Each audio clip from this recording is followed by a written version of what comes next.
Bien, je crois qu'on a beaucoup parlé ce matin de tempête, on a même chanté la tempête.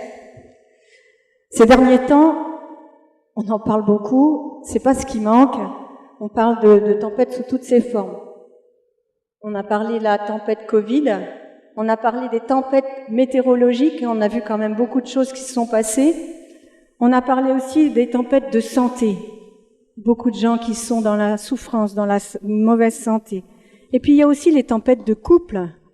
Et puis maintenant, on a les tempêtes de guerre. C'est pas les tempêtes qui manquent sur cette terre. Malheureusement, il y en a beaucoup, beaucoup trop, parce qu'on est dans un monde de ténèbres. Et les médias ont tendance même à accentuer tout ça. On a l'impression que sinon, ils n'ont rien à nous dire. Ça, c'est incroyable. Ça tourne en boucle. Et c'est anxiogène pour les gens. Moi, ce matin, j'avais pas envie de vous parler de tempête, parce que je suis plutôt quelqu'un optimiste. Donc, je me pensais qu'il y en avait suffisamment sur Terre, et on entendait suffisamment partout pour que je vous en parle. Alors, j'ai fait comme à mon habitude, j'ai demandé, Seigneur, guide-moi, de quoi voudrais-tu que je leur parle aujourd'hui, pour que ça vienne de toi, non pas de moi, mais du Saint-Esprit. Et il m'a donné une phrase qui m'a vraiment très surprise. Je sais, vous pouvez cliquer sur le diaporama. Il m'a dit, ne regarde pas en arrière comme la femme de Lot. Avance. Qu'est-ce que je vais faire avec ça, Seigneur? C'est sûr, la femme de Lot, elle a regardé en arrière, c'est une image de la statue de sel, parce qu'elle a regardé en arrière sur tout ce qu'elle avait laissé dans son pays. Son bien-être, ses richesses, son confort. Ne regarde pas en arrière comme la femme de Lot. Merci Seigneur. Alors donc, j'avance. Donc pour avancer, vous êtes d'accord avec moi, il faut partir d'un point A pour aller vers un point B. Alors Seigneur, qu'est-ce que c'est le point A? Et il me répond, les tempêtes. Non, pas les tempêtes, c'est justement ce que je ne voulais pas dire, Seigneur. Je voulais quelque chose de positif qui encourage les gens. Et il me répond, les tempêtes. D'accord. J'obéis. C'est ce qu'on nous demande, non, dans la Bible, obéir au Seigneur. Alors, qu'est-ce que c'est qu'une tempête? C'est un phénomène violent et soudain. C'est surtout la soudaineté de la tempête. Alors, le point A, partons du point A. J'ai relevé 4 tempêtes. Déjà, il y a des tempêtes dont nous sommes responsables. Si je demande à mon mari, tu vas faire le ménage toute la semaine, plus le manger, et tu t'occupes de tout, je peux vous garantir que ça va soulever une tempête chez lui. Et les tempêtes des hommes, c'est je m'enferme dans ma grotte, fermée à double tour, et Tintin pour y revenir. Donc ça, nous en sommes responsables. Donc on essaye de corriger la trajectoire, on s'amadoue et on avance.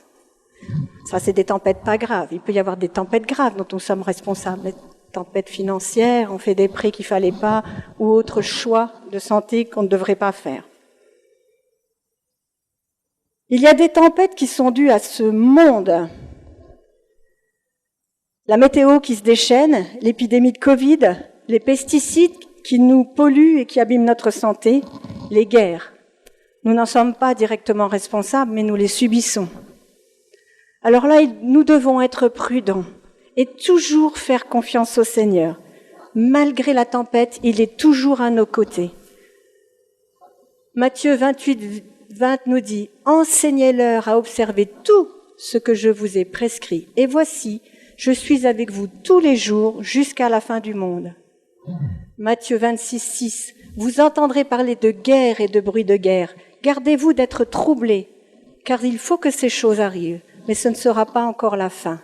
Une nation s'élèvera contre une nation, il y aura un royaume contre un royaume, il y aura en divers lieux des famines et des tremblements de terre. » Gardons toujours les yeux rivés sur lui.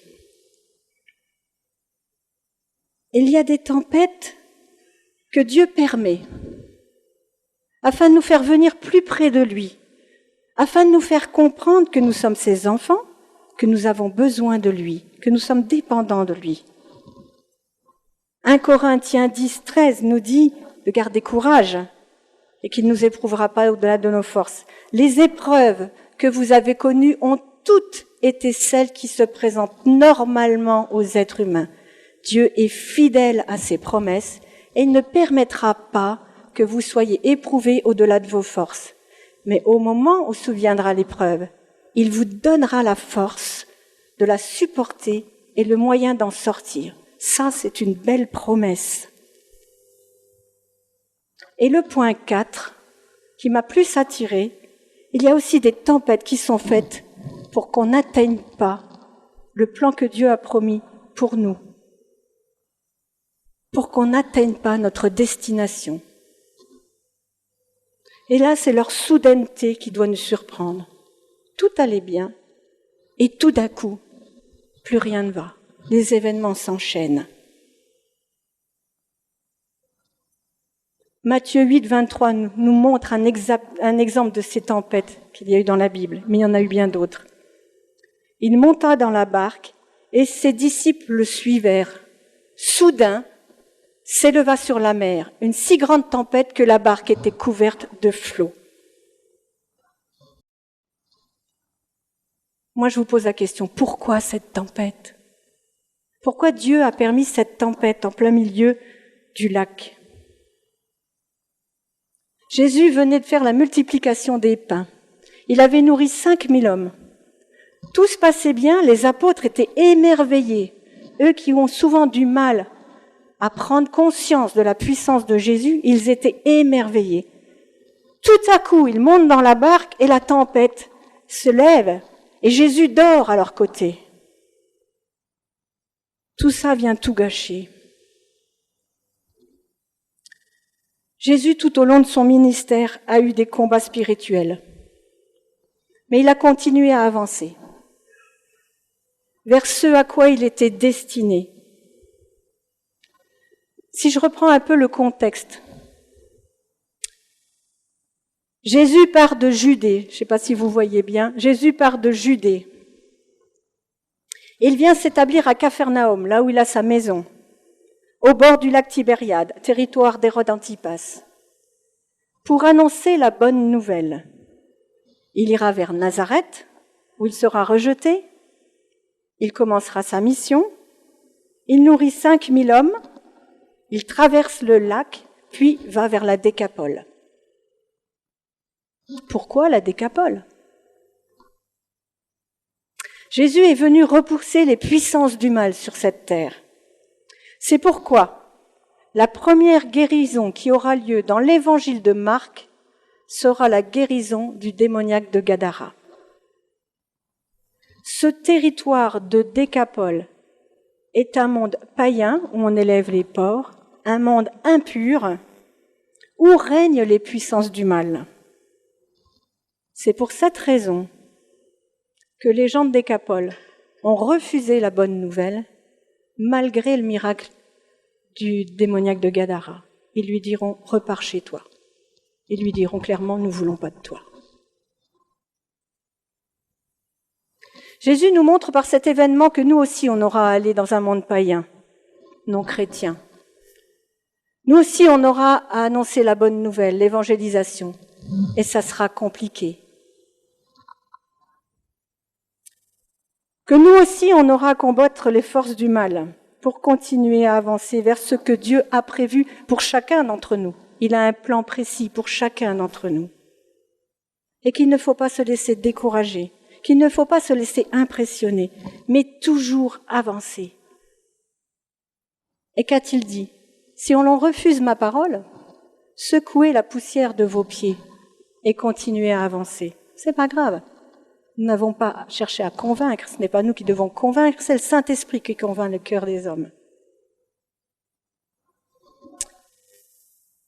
Alors mes frères, mes sœurs, je voudrais vous dire, il est important de savoir discerner dans quelle tempête on peut être. Soyons conscients qu'il y a des combats spirituels qui viendront toujours nous empêcher d'avancer.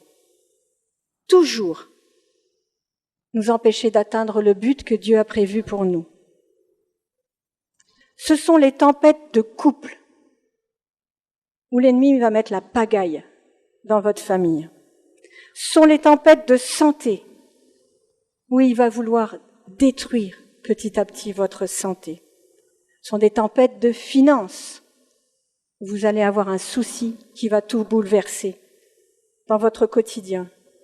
Et maintenant, ce sont les tempêtes de guerre, où l'ennemi essaye de détruire l'humanité pour pas que les hommes s'approchent de lui. Lorsque ces tempêtes se lèvent, n'essayons pas de combattre avec nos armes. La guerre est perdue d'avance. Mais revêtons les armes de Dieu, car il a déjà remporté la victoire. Éphésiens 6,12 nous dit « Car nous n'avons pas à lutter contre la chair et le sang, mais contre les dominations, contre les autorités, contre le prince de ce monde de ténèbres, contre les esprits méchants dans les lieux célestes. » Au reste, fortifiez-vous dans le Seigneur, et par sa force toute puissance, revêtez toutes les armes de Dieu, afin de pouvoir tenir ferme contre les ruses du diable. Et c'est par sa parole que nous devons lutter. Hébreux 4,12, car sa parole est vivante, plus tranchante qu'une épée à 2 tranchants. Galates 3,13 nous dit, Christ nous a libérés de la malédiction que la loi faisait peser sur nous, en prenant cette malédiction sur lui à notre place. En effet, il est écrit, maudit est quiconque est pendu au gibet, à la croix. Jésus l'a fait pour que grâce à lui, la bénédiction d'Abraham s'étende aux non-juifs, c'est-à-dire à nous, et que nous recevions par la foi, j'insiste bien, par la foi, l'Esprit que Dieu avait promis. Les bénédictions de Dieu sont pour nous, ses promesses sont pour nous. Sachons discerner les esprits. Nous sommes esprit de Dieu et l'esprit. Nous sommes esprit et l'esprit de Dieu. Si nous nous mettons en communion avec lui, il va nous demander certaines choses, de lui obéir.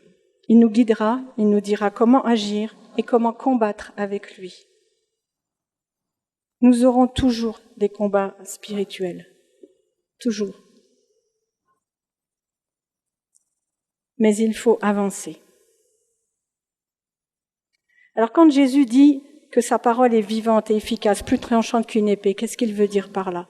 Que lorsqu'il y a un combat qui arrive, appuyons-nous sur sa promesse, appuyons-nous sur sa parole.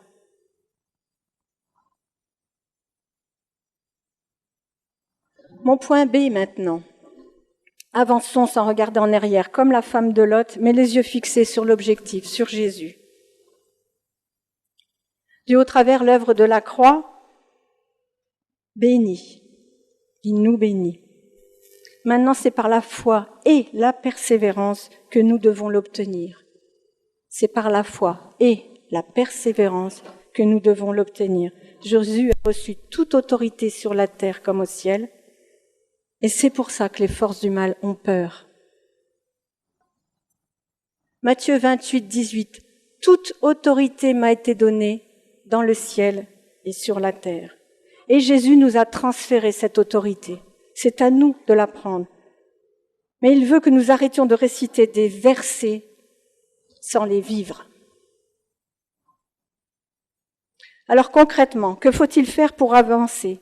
Saisis-toi de ce que Dieu t'a donné, mais réellement, pas dans notre tête, mais dans notre cœur.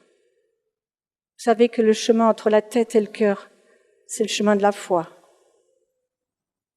Alors on pourrait entendre, oui, mais quand je prie, il ne se passe rien. Parce que vous croyez que le Saint-Esprit va vous obéir comme ça, sans aucun effort? Jésus n'est pas venu pour accomplir juste des miracles.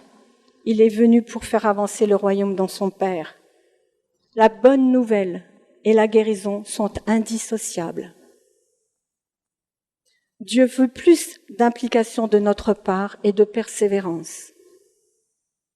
D'ailleurs, l'apôtre Paul n'a-t-il pas dit « J'ai combattu le bon combat et j'ai gagné la course ». Ça veut bien dire « J'ai combattu avec les armes de Dieu, j'ai gagné la course avec persévérance, jusqu'au bout ». Jésus ne veut pas de notre petite prière du matin ou notre petite prière du soir. Il veut que nous vivions sa parole de l'intérieur, de notre cœur, je dirais presque avec nos tripes, que nous soyons imbibés de sa parole. Combien de fois les héros de la foi ont prié avant de voir un miracle? Des fois des milliers. Combien de fois répétez-vous à vos enfants des choses pour qu'ils vous obéissent? Parfois des dizaines. Alors, à bien plus forte raison, combien de fois devons-nous faire les choses pour les voir s'accomplir? Jésus a dit aussi, combien de miracles vous faut-il encore? Cela voulait sous-entendre pour que vous puissiez croire. Combien de miracles vous faut-il encore pour que vous puissiez croire? La prière, c'est comme un combat de boxe. À chaque round, on va affaiblir un peu plus l'ennemi, jusqu'à temps qu'il tombe et qu'il soit KO. D'ailleurs, la boxe, c'est un sport très biblique. Ah oui. Dans Actes 20, 35, il est dit « Il y a plus de plaisir à donner qu'à recevoir ». Alors, mes frères et sœurs, je voudrais vraiment vous dire, passons la vitesse supérieure. Passons la vitesse supérieure. Avançons sans regarder à ce que nous faisons par habitude. Regardez derrière. Quelles sont vos habitudes, comme la femme de Lot? Quel est votre confort? Qu'est-ce que vous aimez faire qu'il faut abandonner pour avancer, pour regarder les yeux fixés à Jésus? Passons la vitesse supérieure. Prions avec un cœur vif, rempli du Saint-Esprit. Vivons notre foi de l'intérieur en nous laissant guider chaque jour. Demandons à Dieu de vivre cette foi de l'intérieur. Demandons-lui. Dans la Bible, il est dit, si vous avez besoin de sagesse, demandez à Dieu. Si vous avez besoin de vivre plus de foi, demandez à Dieu. Il est le seul qui puisse remplir votre cœur de cette profondeur. J'aimerais maintenant vous faire partager un témoignage. Je voudrais demander à Béatrice et à Philippe de venir. On fait la joie de venir ce matin. Est-ce que je pourrais juste avoir un micro? On l'accueille, je pense qu'ils sont émus quand même d'être ici, donc on les accueille tous les deux avec vraiment beaucoup de joie, beaucoup de plaisir. Bonjour à toutes et à tous, je suis émue. Je me présente, moi c'est Béatrice et je viens témoigner des miracles qui se sont produits lors de ces dernières semaines. Je vais vous parler de mon mari, Philippe, ici présent, qui, il y a 8 ans, a commencé à voir sa santé se décliner jusqu'en début février de cette année. Durant toutes ces années, malgré des analyses biologiques et des examens tels que les IRM, scanners et d'autres, rien n'a été décelé, mais sa santé s'aggravait. Le neurologue le soignait pour la maladie Parkinson, mais n'était pas convaincu et dernièrement nous avait demandé d'arrêter le traitement. Lors de notre 3e vaccination, Nathalie m'a interpellée pour me demander si mon mari avait des soucis de santé. Nathalie me demande si elle peut prier pour lui, car il lui est apparu dans un rêve. Étant très croyante moi-même, j'ai accepté. Nathalie dit une prière très forte pour Philippe. J'en pleurais d'émotion et me suis mise à prier en même temps qu'elle et que Marie-Jo, qui était présente avec nous.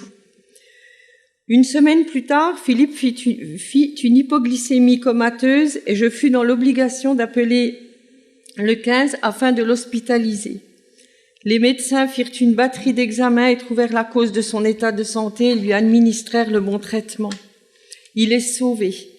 Je suis convaincue que la prière que lui a fait Nathalie a déclenché cette hypoglycémie afin qu'il soit mis dans les mains des médecins de l'hôpital et qu'il soit sauvé. Je remercie toutes les personnes, le groupe de prière qui ont prié pour Philippe. Je remercie personnellement Nathalie que Dieu a mis sur notre route et je remercie du plus profond de mon cœur le Seigneur qui a sauvé mon mari Philippe. Dans la même période, 15 jours après avoir fait hospitaliser Philippe, maman a été opérée en urgence et j'ai eu très très peur. J'ai remis mes angoisses dans les mains de Dieu et de là j'ai contacté Nathalie qui a contacté son groupe de prière afin de prier pour maman. Je remercie également toutes les personnes, le groupe de prière qui ont prié pour maman. Je me remercie le Seigneur qui, par l'intermédiaire de Nathalie, a sauvé maman et mon mari Philippe. Philippe et maman remercient le Seigneur et le groupe de prière, Nathalie, d'avoir prié pour eux. Merci à tous. Que Dieu vous bénisse et nous bénisse tous.